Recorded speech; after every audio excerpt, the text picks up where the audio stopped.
G'day, this is Pastor Dominique from Evander Revival Center. I want to speak to you today about taking control of your mind. We all have got control over our minds, what we think about and what we allow in our thinking. Whatever you give permission to in your thinking has got power over you, whether negative or positive. Now, the Bible says in 2 Timothy chapter 1 verse 7, "For God has not given us a spirit of fear, but of power and of love and of a sound mind." The Bible speaks about God has not given us a spirit of fear, but of a sound mind. So God has purposed for you and me to have a sound mind. Now, what is a sound mind? That is a mind that is at peace, a mind that is calm, a mind that is undisturbed, not worried or concerned about what might take place. Now, the root of all worry, all concern, all disturbance is fear. But Paul says God has not given us a spirit of fear. He speaks about the spirit of fear. Did you know that fear is a spirit? And a spirit in the supernatural realm is constantly looking for access. No spirit can take control of your life except if you give that spirit access. And the spirit of fear is constantly looking for access. And one way the spirit of fear takes access or gets access into our lives is through our thinking.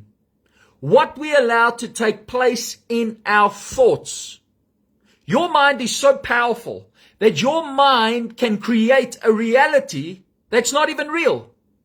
You can come to conclusions, you can make assumptions of situations and circumstances that aren't even real.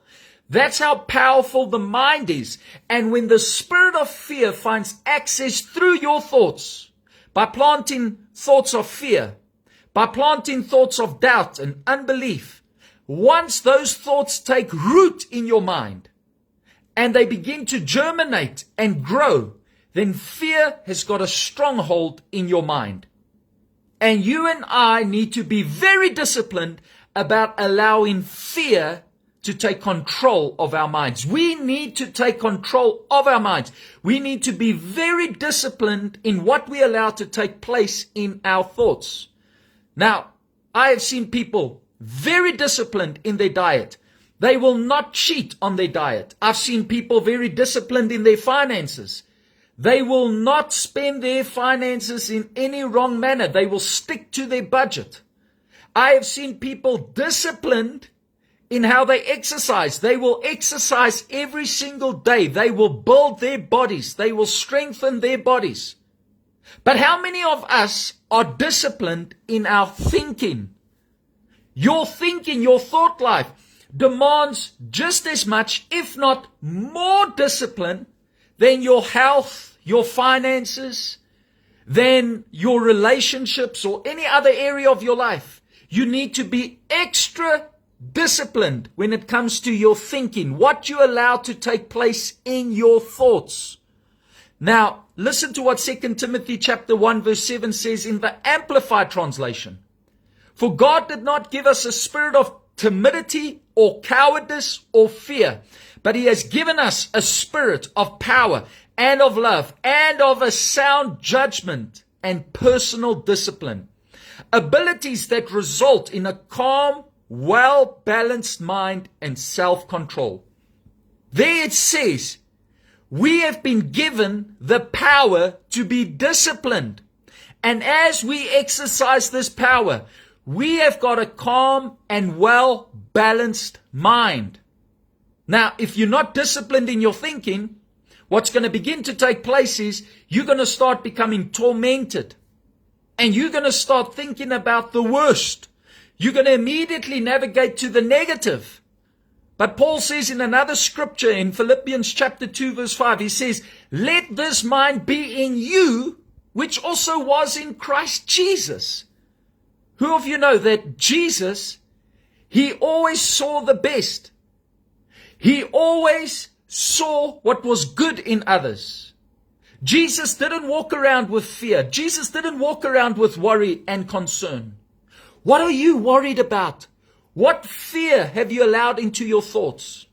I know of spouses that are so worried and concerned about their spouse cheating on them that they immediately start drawing conclusions that their spouse is not faithful whenever a situation pops up with their spouse, maybe speaking to somebody of the opposite sex, or maybe their spouse not answering their phone calls or getting back to them soon enough. What's happening? Ill-disciplined thinking is leading them to torment, and the spirit of fear has gripped them. The spirit of fear has gripped their lives. And through your thinking, you can create, like I said, a reality that's not true. In Job chapter 3 verse 25, Job wrote this: "For the thing I greatly feared has come upon me, and what I dreaded has happened to me." What Job was writing is, I allowed fear into my life. I gave access to fear, and it created a reality that overwhelmed me and that tormented me. But today, I want to tell you, it's time to take control of your mind. I want to read to you a story just to illustrate the power of your mind. There's a story of a man called Nick Zitzman. Nick Zitzman one day was doing his usual job on a train crew. The train crew were informed that they could quit an hour early in honor of the foreman's birthday. Accidentally, Nick was locked in a refrigerator boxcar, and the rest of the workmen left the site. Nick went into a panic, and as soon as he found out he was locked in, he banged and shouted, hoping to get somebody's attention. Nobody heard him.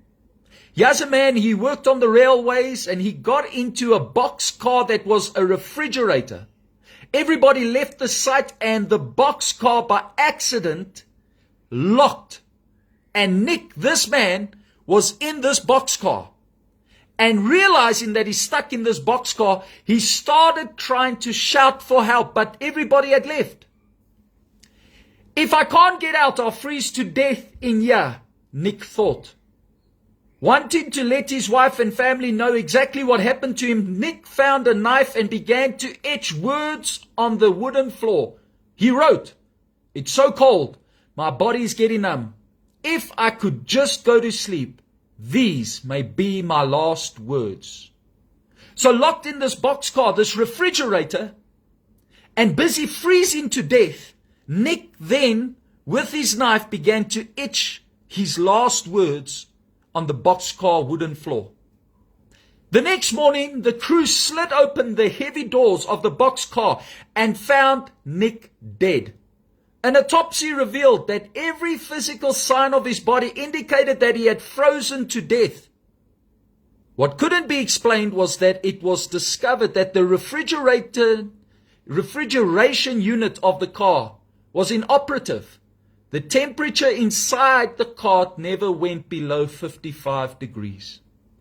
In other words, the boxcar was not so cold that he could die, but yet he froze to death. Why? Because that's what his mind concluded. And this is a true story that comes from the Reader's Digest. Think about this. Here was a man who thought he's busy freezing to death, and he froze to death without there ever being evidence that where he was, there were elements or circumstances for him to freeze to death. What am I trying to say? Don't create a reality in your mind that's not true. The devil wants you to immediately go to the negative. He immediately wants you to focus on the negative. You're going to have to be disciplined in your thinking. If you ever want to walk in victory, listen to what Paul writes in Romans chapter 12 verse 2. He says, "Do not be conformed to this world, but be transformed by the renewing of your mind, that you may prove that which is good and acceptable and the perfect will of God."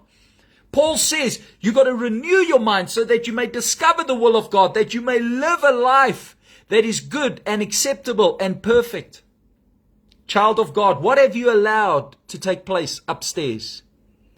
You see, it's not just enough to say, I'm not going to think on something negative. I'm not going to navigate to that which is fearful and worrisome.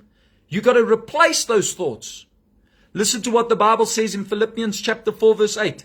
Finally, brothers and sisters, whatever is true, whatever is noble, whatever is right, whatever is pure, whatever is lovely, whatever is admirable, if anything is excellent or praiseworthy, think about these things. Don't think about the negative. Think about the positive. Set your mind in the right direction. Now, this is not motivational thinking theology. This is the Bible. This is the Bible. And whatever you allow in your thoughts is going to dominate your life. God wants you to have a sound mind. Now, one of the ways that I got to a place of peace in my spirit is I limited social media. The more I limit social media, the more at peace I am, because there's so much going around now of, people dying and things happening in the news that are so alarming and distressing. If you have to focus on these things, wars and accidents and what is taking place, the crime and corruption, your mind is going to constantly be disturbed. And you will even start becoming fearful for your life. And the more I limited social media, the more I limited the news, the more at peace I became.